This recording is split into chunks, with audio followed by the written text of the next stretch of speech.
আপু, আমরা যারা পটে বা টবে গাছ লাগাবো তার জন্য কি কি কিনতে হবে মাটিটি প্রস্তুত করার জন্য যদি একটু আমাদের আগে থেকে জানিয়ে দিতেন অনেক উপকার হতো।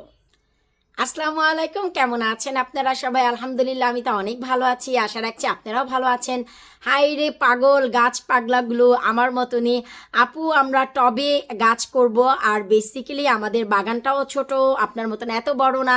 আমি তো বলি ভাই, আমার বাগান অনেক ছোট।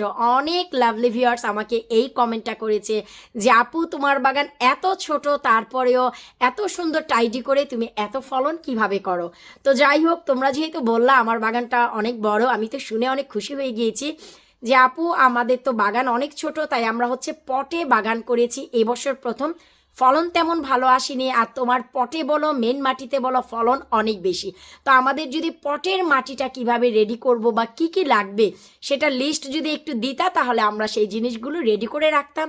যখনই তুমি তোমার পটের মাটি রেডি করতা, আমরাও সাথে সাথে করতাম। It's a good point. যারা যারা এই চিন্তাটা করেছো, একদমই রাইট চিন্তা করেছো। একটা জিনিস মনে রাখবা, ফল যদি ভালো পেতে হয় তাহলে ফল দেওয়ার যে গাছটা সেটা ভালো হতে হবে। আর সেটা ভালোর জন্য আমাদের যেটা প্রয়োজন, গাছটা যেই মাটিতে দাঁড়িয়ে আছে সেই মাটিটা ঠিক আছে কিনা সেই দিকে লক্ষ্য রাখতে হবে। তো এর জন্য আমরা মেইন বেডে যারা বাগান করি মেইন মাটিতে, তার জন্য আমাদের মাটিটাকে একভাবে প্রস্তুত করতে হয়, কারণ সেটা হচ্ছে ওয়াইডার পরিসরে জিনিসটা হয়ে যায়, শিকড়গুলো অনেক বেশি ছড়িয়ে যায়, সেখানে খাদ্যের ব্যালান্স, মাটি তৈরির যে এলিমেন্ট সেটার ব্যালান্স আমাদের ঠিক রাখতে হয়। কিন্তু পটে যারা আমরা বাগান করি বা গাছ করি, সেখানে না এটার পরিসরটা অনেক সীমিত। তাই এখানে যদি অল্প উপাদান দিয়ে তোমরা মাটিটা রেডি করে ফেলো এবং সীমিত খাবার দাও, সেখানেই না ফলন অনেক ভালো আসে। তো সেই ক্ষেত্রে তোমরা যারা অনেকেই আমাকে ইনবক্স করেছো যে আপিও, কোন মাটিটা বা কোন কম্পোস্টটা ভালো হয়। আসলে কি, বেসিকলি তোমরা নার্সারিতে গিয়ে যেই কোনো ধরনের মাল্টি কম্পোস্ট যেটা নিবা সেটাই ভালো। তবে অবশ্যই তোমাদেরকে দেখে নিতে হবে যে কোন মাটিটায় পিএইচ লেভেলটা একটু বেশি আছে, এবং তোমার কি বলেন, হ্যাঁ, পিএইচ লেভেলের সাথে সাথে তোমাদের আরও জিনিস দেখতে হবে যে কোন কম্পোস্টার ভিতরে বেশ কয়েক মাসের খাদ্য দেয়া আছে। এবং সব থেকে যেটা ভালো ফলনের জন্য সেটা হচ্ছে মাশরুম কম্পোস্ট। মাশরুম কম্পোস্ট যদি তোমরা সরাসরি কিনে ফেলো, তাহলে আর পিএইচ লেভেল তোমাদেরকে মাপ করতে হবে না, এটাকে পরীক্ষাও করতে হবে না।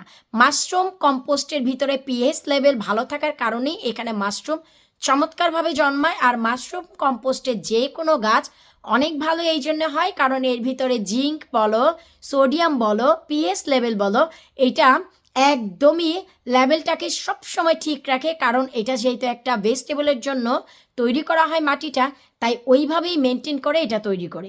এই জন্য নর্মাল পটের মাটির জন্য মাশরুম কম্পোস্ট তোমরা ইউজ করতে পারো। আরও একটি প্রশ্ন তোমরা করেছো যে আপু, আমরা পটে যখন পানি দেই পানিটা না গড় করে নিচে চলে যায়, আমাদের খাদ্যগুলো একদমই টিকে থাকে না। এটাও একটা গুড কোয়েশ্চেন, কারণ এই প্রবলেমটাই অনেকেই ফেস করে। আমরা যখনই খাবার দেই তখনই খাবার পটের নিচ দিয়ে চলে যায়। অনেকেই বলেছে যে পটের নিচে যদি আমরা একটা টেরাকোটা দেই বা একটা পট দিয়ে রাখি, তাহলে শিকড় না সেই নিচের খাদ্যটা স্লোলি রিলিজ করে। একটা জিনিস মনে রাখবা, শিকড় কিন্তু অলওয়েজ মাটির একদম নিচ পর্যন্তও যায় না।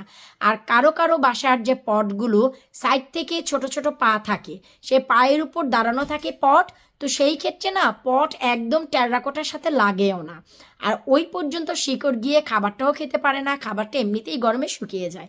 তো তোমরা যে কাজটা করতে পারো, তোমাদের মাশরুম কম্পোস্ট বলো বা মাল্টিপারপাস কম্পোস্ট বলো, সেটার সাথে তোমরা টপ সয়েল ডেফিনেটলি মিশাবা, খাবারটা অ্যাবজর্ব করার রাখার জন্য, খাবারটা ধরে রাখার জন্য। পটের মাটিতে ডেফিনেটলি তোমাদের কোকোপিট এবং নিম খোল যেটা, সেটা ব্যবহার করতে হবে।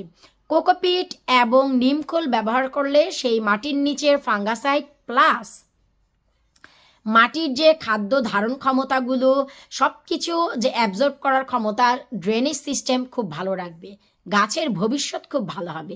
কিন্তু মেইন বেডের জন্য তোমাদের কোকোপিট থিঙ্কিংও করার দরকার নেই। মেইন বেডের জন্য নিম খোলটা মোস্ট ইম্পর্ট্যান্ট, কারণ মেইন বেডে গাছ লাগালে কিন্তু যেহেতু দূর দূরান্তে চলে যায় শিকড়, সেইতে কিন্তু ফাঙ্গাসাইটেরও একটা ভয় থাকে। তাই তোমরা তোমাদের ঘরে নিম পাউডার কিনে রাখো। মাস্টার্ড কেক যেটাকে আমরা বলি হচ্ছে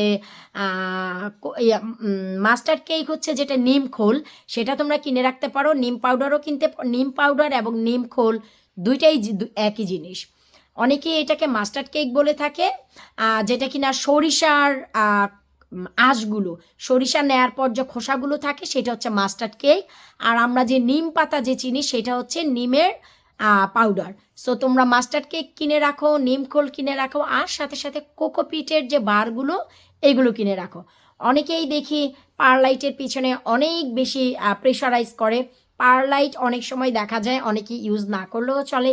কোকোপিট থাকলেই পারলাইটের কাজ হয়, কোকোপিট না কিনলে পারলাইট ইউজ করলেই হয়। যে কোনো একটা ইউজ করলে হয়, দুইটাই হাই মাত্রার ড্রেনেজ সিস্টেমকে মেনটেন করে। তো আশা রাখছি তোমরা পটের জন্য কি কি কিনবা তা বুঝতে পেরেছ। ফার্স্ট অফ অল তোমরা হচ্ছে কোকোপিট কিনবা, সেকেন্ড হচ্ছে নিম পাউডার কিনবা, থার্ড হচ্ছে মাস্টার কেক কিনবা, আর ফোর্থ পারলাইট কিনলেও পারো, না কিনলেও পারো, মাশরুম কম্পোস্ট কিনবা, এরপর হচ্ছে টপ সয়েল কিনবা। এই জিনিসগুলো কেনার পর তোমরা ঘরে ডেফিনেটলি 2 ব্যাগ স্যান্ড, যেটা বালি আমরা বাড়িঘর বানাই যে বালি, সেই বালির 2টা প্যাকেট তোমরা অবশ্যই কিনে রাখবা। আর আমাদের এদেশে যেহেতু ইটের যে খোসাগুলো, ইটের পাউডার সেটা যেহেতু থাকে না, তাই আমি যে কাজটা করি, পটে যেহেতু যদি দেখি ইম্পর্টেন্ট কিছু গাছ আমি দিচ্ছি, যেমন লতালো কিছু শিম গাছ বা করলা গাছ, তখন আমি ইট, নিজের বাড়িতে অনেক ইট আছে, এগুলোকে গুঁড়ো করে সেটা আমি মাটিতে মিশিয়ে দিই। তো খুবই উপকার হয়। তবে এটা যদি তোমরা ম্যানেজ করতে না পারো, ডেফিনেটলি তোমরা হচ্ছে বালি যে জিনিস, যেটা দিয়ে বাড়িঘর বানানো হয় বালি, সেই বালিটা তোমরা কালেক্ট করে রাখবা।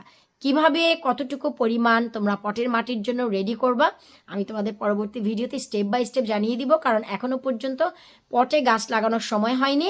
আর তোমরা যারা নতুন করে চারা লাগাবা, সেই চারাটা তোমরা কম্পোস্টে করবা না কিসে করবা সেটাও প্রশ্ন করেছো। তো আমি একই ভিডিওতে আসলে সব কিছু বললে ভিডিওটা বড় হয়ে যাবে। অবশ্যই ভিডিওতে নজর রাখবা। আমি তোমাদেরকে শেয়ার করব যে তোমরা কিসে সরাসরি বীজ দিয়ে গাছটা যদি বানাও তাহলে গাছটা বেশি হেলদি হবে।